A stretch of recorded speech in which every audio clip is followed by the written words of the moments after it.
Une publication scientifique majeure vient de secouer le monde de la santé publique. Elle s'intéresse de très près à ce qu'on trouve tous les jours dans nos assiettes, les fameux aliments ultra transformés. Et ce rapport nous pousse à nous poser une question fondamentale. La question a l'air simple, mais la réponse pourrait absolument tout changer. Est-ce que le problème, c'est juste le gras et le sucre qu'on a dans notre assiette, ou est-ce que le vrai coupable se cache bien avant dans le processus de fabrication lui-même? Pour y voir plus clair, on va plonger au cœur d'une source de premier plan. Oubliez les petites études isolées. Là, on parle d'une série d'articles monumentales, publiés dans The Lancet, une des revues médicales les plus respectées au monde. Des dizaines de chercheurs internationaux ont collaboré, et leurs conclusions sont, disons-le, sans appel. Alors commençons par le début. Identifier l'ennemi. Avant toute chose, il faut qu'on soit bien d'accord sur ce dont on parle. Qu'est-ce que c'est au juste un aliment ultra transformé? La définition est la clé de tout. Voilà la définition officielle, celle de la classification NOVA qui fait référence. Attention, on ne parle pas de la soupe en briques ou des légumes en conserve, non. On parle de formulation industrielle. En clair, ce sont des produits qui n'ont plus grand-chose de naturel, qui sont conçus en labo pour être pas chers et hyper appétissants. Et comme on va le voir, ils sont absolument partout. Regardez-moi ces chiffres. Ce n'est plus une tendance, c'est un véritable raz-de-marée. Plus d'un tiers de nos calories en Europe, et ça monte jusqu'à la moitié aux États-Unis, viennent de ces produits. Notre alimentation a été complètement bouleversée en un temps record. La grande question, c'est à quel prix? Bon, maintenant, entrons dans le vif du sujet. Les chercheurs ont compilé un dossier d'accusation scientifique et il est franchement accablant. Obésité, diabète, maladie du cœur, dépression. La liste des risques pour la santé donne le vertige. Toutes les études pointent dans la même direction. Alors bien sûr, les scientifiques sont prudents. Corrélation ne veut pas dire causalité, on est d'accord.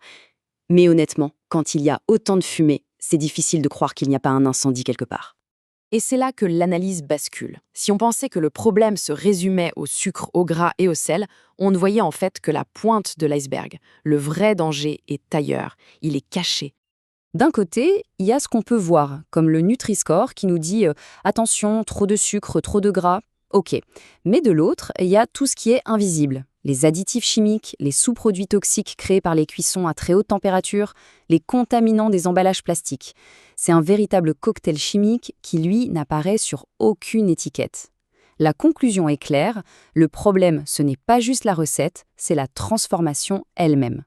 Le diagnostic est posé, assez sombre, on peut le dire. Alors, quel est le remède? Les experts proposent une stratégie de changement qui se veut radicale. Et ça, c'est un changement total de perspective. Pendant des décennies, on a répété aux gens de mieux choisir au supermarché. Mais comment bien choisir quand tout le système est fait pour nous pousser vers les mauvais produits?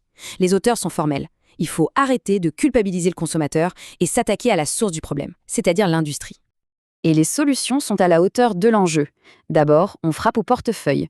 On taxe les produits ultra transformés pour rendre les aliments sains, en comparaison, moins chers. Ensuite, la transparence totale. Obliger les fabricants à écrire noir sur blanc, ultra transformés sur l'emballage. Puis, on protège les plus vulnérables. On bannit ces produits des écoles et on limite drastiquement la pub. Et enfin, le plus compliqué, on s'attaque au lobbying intense de l'industrie qui freine toutes ces réformes. C'est un vrai plan de bataille. Bien sûr, mettre en place un tel plan ne va pas se faire sans résistance. Ça nous mène tout droit à un affrontement, une bataille que les chercheurs décrivent sans prendre de gants.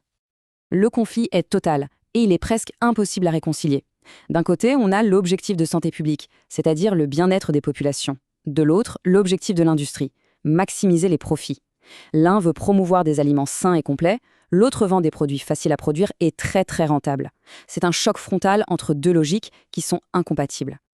Le message des scientifiques est donc sans équivoque. Attendre que l'industrie se régule toute seule, c'est une illusion. Les belles promesses, les engagements volontaires, ça n'a pas fonctionné.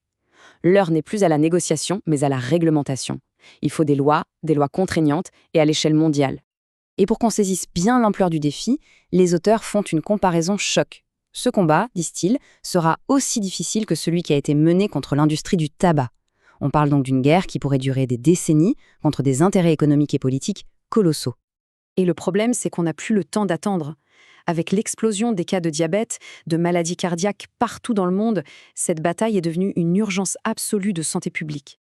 Ce rapport nous laisse donc avec une question de fond pour notre avenir.